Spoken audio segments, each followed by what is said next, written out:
Okay, so hi guys, here welcome. So here is 6 steps from your day makeup to your night makeup for CNY festivals. So basically here what I'm doing is I'm taking off my base. You can also not take off your entire base, but rather take off the spots where things have smeared or it looks too oily and stuff. What I'm using here is just spring water or thermal water, whichever you have, or just plain water.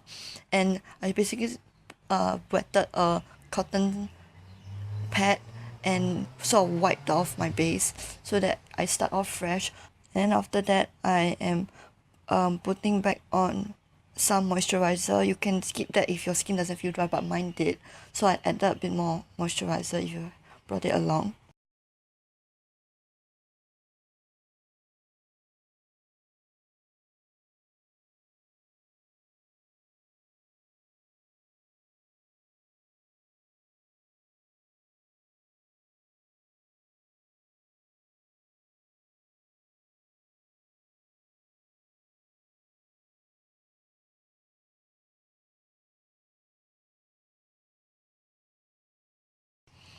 And then now I'm using brow powder to sort of define my brows a bit more because we're going for a day to night look, so brows can go a bit darker.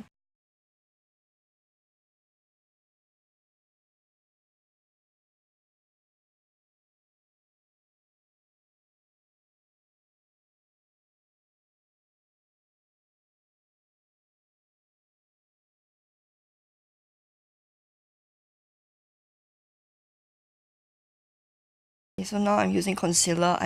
You can go back in with your BB cream or your foundation or whatever you use for base, but I was only using uh, concealer, so I'm continuing with my concealer now. So I'm using concealer. I'm putting concealer, then I'm using my blush brush. You can use anything, your fingers, whatever. But I'm using a blush brush here to blend out my concealer. You can also use your fingers if you want, but just currently trying a new technique using my blush brush. So to my other eye.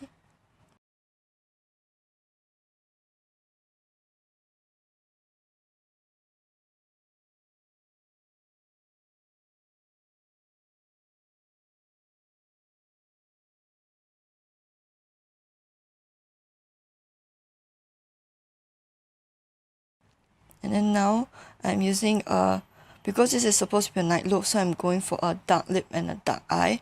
So here I'm using a smoky glittery grey color to go over my entire lid. Basically, I'm patting it on and trying to define the shape so that it looks a bit longer and sexier. When you're using dark colors, especially when you're going from a day to night look, because this goes over everything that I've already done in the morning for my day. Make sure you blend it very well because there's a chance that with dark colors it sort of clogs up and everything and doesn't give you the shape that you want. So you can go for a rounder shape, as in you make it not as elongated as I've made it, or you can make it a very elongated shape as I've shown you here. You have to blend it inwards and outwards so that it looks like a consistent whole, and make sure it doesn't just look like a stripe of color, but rather like a halo effect.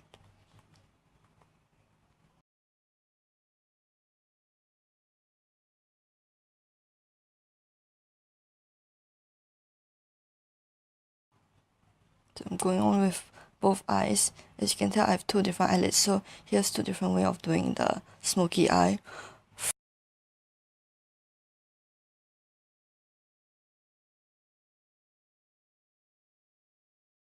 For a double eyelid look, I would go more contour on the outer third, but for a single lid look, I would just use the shadow both as a halo and as a deep sort of a shape definer for my eyes.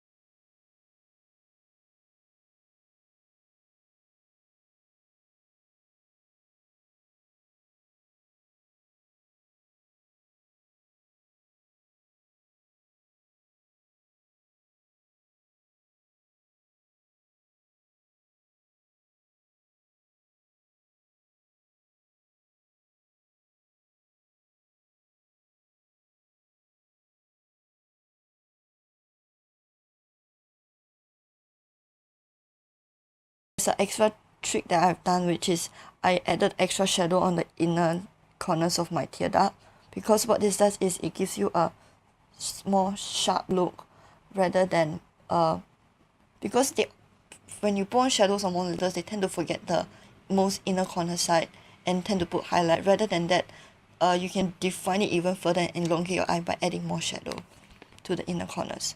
Yeah, I'm showing you here.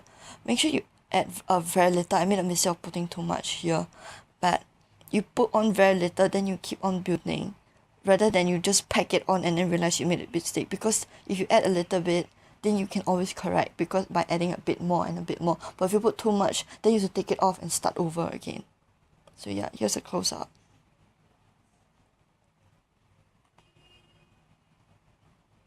Yeah,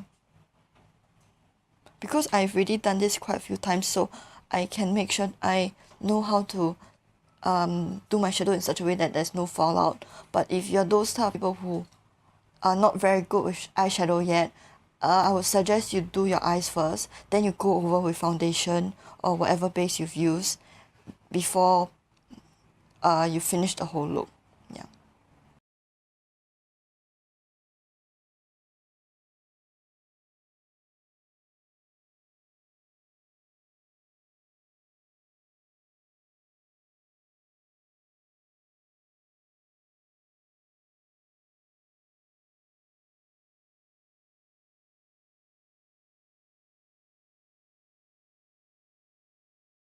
So here I'm, if you did do your base first before you do your dark eyeshadow, then I would suggest you put a bit of powder, a very light bit of powder over your under eyes on your concealer or BB cream or whatever.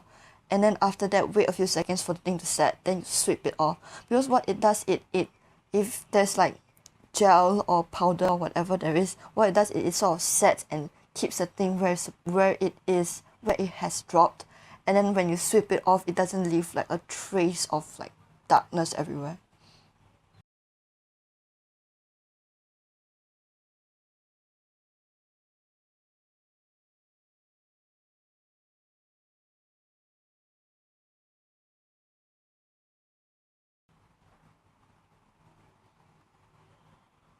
Okay, so here I should have done this earlier, but I moisturized my lip. Usually you should you should moisturize your lip first the same time as you take off your base or you're redoing your base, because this allows time for your moisturizer to sink in. Then here I'm using a matte lip. You can see here the Revlon matte lip in really red. So because I'm using a matte lip, so I used a moisturizer first. But technically, whenever you put on any lipstick, whether it's moisturizing, shiny or pearly or whatever, you must put on lip balm. So yeah. So because I'm putting the red lip on, it's quite intense, but I like this kind of look. You can always switch the red lipstick out for like a nude lip or a color that's similar to your lip color. Yeah. And make sure when especially if you're using dark colors or red colors, make sure that you go into the inner corners of your lips, like the parts where like your lips end sort of, and make sure that those are covered also, because if you make faces and everything, you have to make sure the colors are all there, or else it looks really unprofessional and kind of weird, because it's like you have a red lips, beautiful red lips, but then you have two white spots where your skin shows off. So make sure the look is immaculate, and you must make sure that you have to if you do go for like a dark look, you make sure you bring your lipstick or your liner along so that you can do touch-ups along the way. So yeah.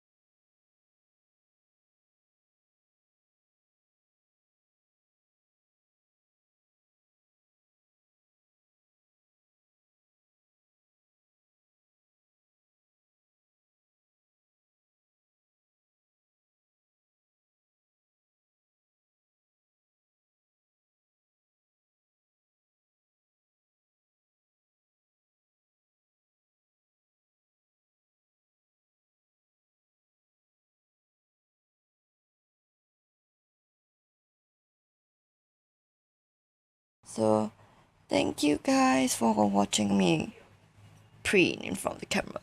So bye guys.